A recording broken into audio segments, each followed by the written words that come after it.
ఒక చారిత్రాత్మక విజయం ఇది. ఎందుకు నేను ఈ మాట చెప్తున్నానంటే, ఈరోజు గెలుపు అనేది ఒక బీజేపీకో ఒక ఢిల్లీలో ఉండే ప్రజలకే కాదు, భారతదేశంలో ఉండే ప్రజలందరికీ ఆత్మ గౌరవానికి సంబంధించిన విషయం. ఈరోజు ఎక్కడికి పోయినా ప్రపంచంలో మీది ఏ దేశం అంటే భారతదేశం చెప్తాం. మీ రాజధాని ఏదంటే ఢిల్లీ అని చెప్పుకొని గర్వంగా చెప్పుకుంటాం. మనం అందరం కూడా మనకు మంచి భవిష్యత్తు ఉండాలి, ఎక్కువ అవకాశాలు ఎక్కడ ఉంటాయనుకుంటే మన రాజధానికి పోవాలనుకుంటాం. అది రాష్ట్ర రాజధాని కానీ దేశ రాజధాని కానీ. యాస్పిరేషన్స్ని ఫుల్ఫిల్ చేసే ప్లేస్గా ఉండాలి. అలాంటి రాజధాని ఇటీవల కాలంలో ఒక వెదర్ పొల్యూషన్, ఒక పొలిటికల్ పొల్యూషన్, ఈ రెండు పొల్యూషన్స్ కలిపి ఢిల్లీకి పోవడం మానేసి ఢిల్లీ నుంచి వేరే ప్రాంతాలకు వెళ్ళిపోయే పరిస్థితికి వచ్చారు. ఒకప్పుడు బీహార్ నుంచి ఒక ట్రైన్ ఎవ్రీడే లేబర్ అంతా కూడా అక్కడ పోయి పని చేసుకుని మళ్ళా ఈవినింగ్ ఢిల్లీ నుంచి బీహార్కి వెళ్ళేవాడు. ఇప్పుడు బీహార్ నుంచి ఢిల్లీకి రావడంలా పరిపాలన అంటే ఎట్లుంటుందంటే, ఒక్కొక్కసారి పరిస్థితులన్నీ కూడా తారుమారయ్యే పరిస్థితులు వస్తుంది. దానికి ఉదాహరణ ఢిల్లీ. అయితే ఇక్కడ ఏ మోడల్ వర్కౌట్ అవుతుంది భారతదేశంలో అనుకుంటే, ప్రపంచంలో ఎక్కడ కానీ భారతదేశంలో కానీ పీపుల్స్ ఫస్ట్, పీపుల్ ఫస్ట్. ఒక సస్టైనబుల్ మోడల్ క్రియేట్ చేయాల్సిన అవసరం ఉంది. అదే నరేంద్ర మోడీ ఒక సస్టైనబుల్ మోడల్ని క్రియేట్ చేస్తున్నాడు. ఆయన్ని మనస్ఫూర్తిగా అభినందిస్తున్నాం. ఈరోజు ఢిల్లీలో గెలుపు కూడా ప్రధానమంత్రి నరేంద్ర మోడీ గారిపై నుండే నమ్మకం. ఆ నమ్మకంతో ఢిల్లీ ప్రజలు నరేంద్ర మోడీ గారి నాయకత్వాన్ని బలపరిచారు.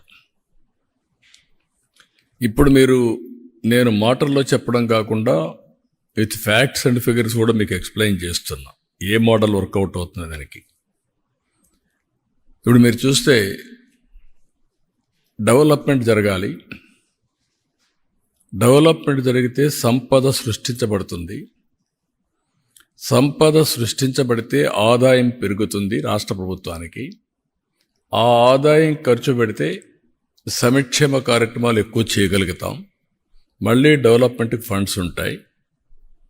దీనివల్ల ప్రజల్ని ఎప్పటికప్పుడు ఎంపవర్ చేసుకుంటూ తలసరి ఆదాయం పెంచి మెరుగైన జీవన ప్రమాణాలు ఇవ్వడానికి అవకాశం వస్తుంది. ఇది సింపుల్ థియరీ. ఇది ఎవరైతే సమర్థవంతంగా చేస్తారో good development, good politics, good governance, good politics, ఒక సుపరిపాలన ఇవ్వగలిగితే అది మంచి రాజకీయాలకు కూడా నాంది పలుకుతుంది. భారతదేశంలో 34 years ఆర్థిక సంస్కరణలు ప్రారంభించి,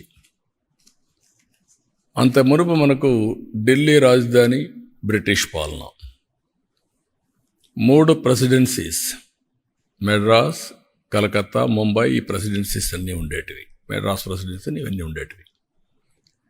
అవి మెగా సిటీస్ మనకు.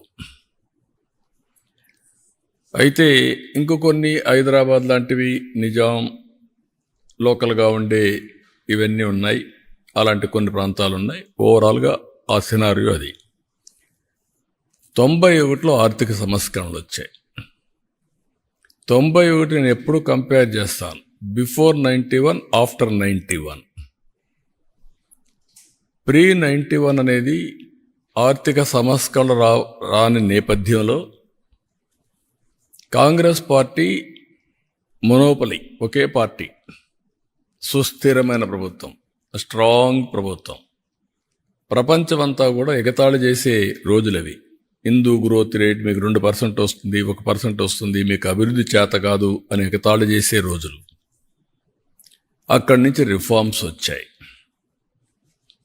అది కూడా మన తెలుగు బిడ్డ పివి నరసింహరావు తీసుకొచ్చాడు.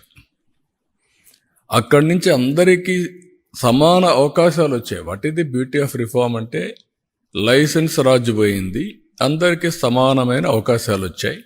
అక్కడి నుంచి స్టార్ట్ అయింది.